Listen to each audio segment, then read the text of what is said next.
Coucou, dans ce petit tuto, je vais vous montrer comment peindre les volumes à l'aquarelle. Donc j'utilise cette fois-ci ma palette Prima, donc la version décadente de cette marque. Voici le petit nuancier avec de très jolies couleurs. Donc je vais utiliser la couleur numéro 34 et la numéro 35. Je vous mettrai le descriptif en bas dans la barre d'infos. Donc pour faire les volumes, j'avais d'abord fait une première couche. Voilà, une première couche d'un vert assez léger. Et pour faire les volumes, je viens après rajouter une couche plus sombre. Donc il faut avoir un peu des notions d'ombre et de lumière pour pouvoir faire les ombres. Donc en général, moi là, généralement dans mes peintures, la lumière vient du coin en haut à droite. C'est généralement ce que j'utilise. Donc je viens mettre un peu de couleur.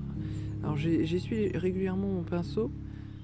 Par exemple ici là je fais le dégradé en fait. Je viens atténuer le contour parce que j'aime pas quand les contours sont trop francs entre les différentes zones.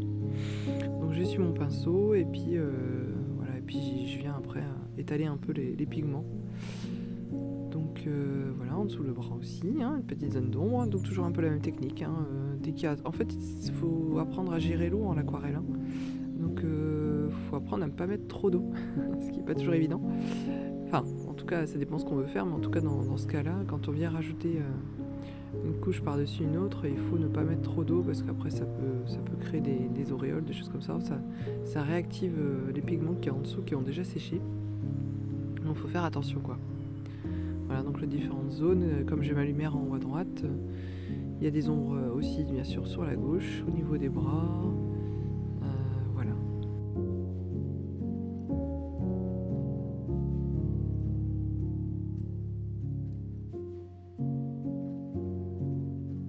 Alors j'aime bien faire ça parce que c'est assez relaxant en fait. Et puis ça donne tout de suite un autre aspect à ce qu'on est en train de faire avec les volumes tout de suite. Ça donne du relief, donc c'est toujours chouette à faire, quoi.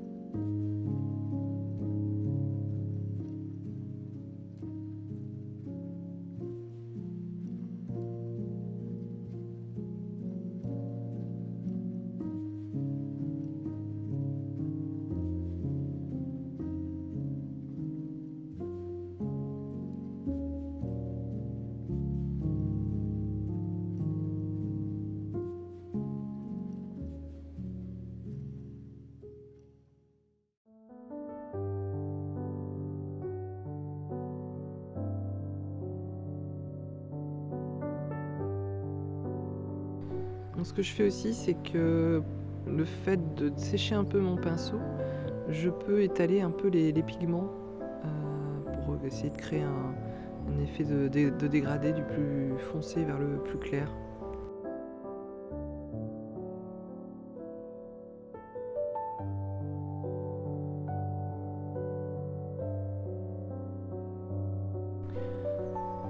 Ce que je fais aussi, c'est que j'utilise un sopalin ou un Kleenex. Alors, attention, les sopalins ont un relief, donc ça donne un peu des motifs, ce qui peut être sympa aussi. Pour estomper un peu, justement, ça donne un petit effet sympa. Ça peut être intéressant de faire cette technique de tamponner en fait. Et puis ça permet aussi à nouveau de gérer l'eau. Parce que bien qu'on ait tamponné, la zone reste humide. Donc parfois, après en général, on peut rajouter des pigments encore si on veut, quoi.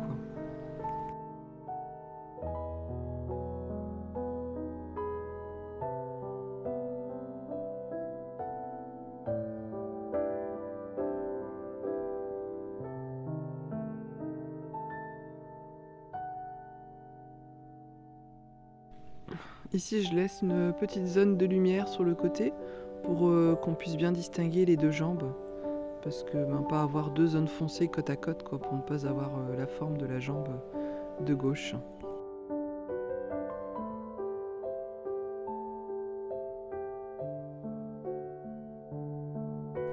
dernière petite étape dans ce tuto. Là, je suis venue rajouter en fait juste de l'eau claire sur mes différentes zones que je voulais éclaircir. Donc c'est-à-dire qu'on met de l'éclair, de l'eau un peu, enfin de l'eau propre quoi, ce qui réactive les pigments et on peut en tamponnant, voilà, éclaircir, enlever quelques pigments. Donc c'est pareil, faut y aller doucement parce qu'on risque, enfin faut surtout pas gratter parce que ça risque d'abîmer le papier quoi.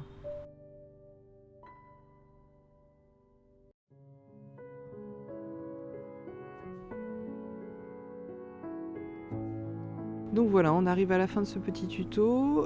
Merci de l'avoir regardé. J'espère que ça vous a plu, que vous avez appris des choses. Et je vous dis à bientôt.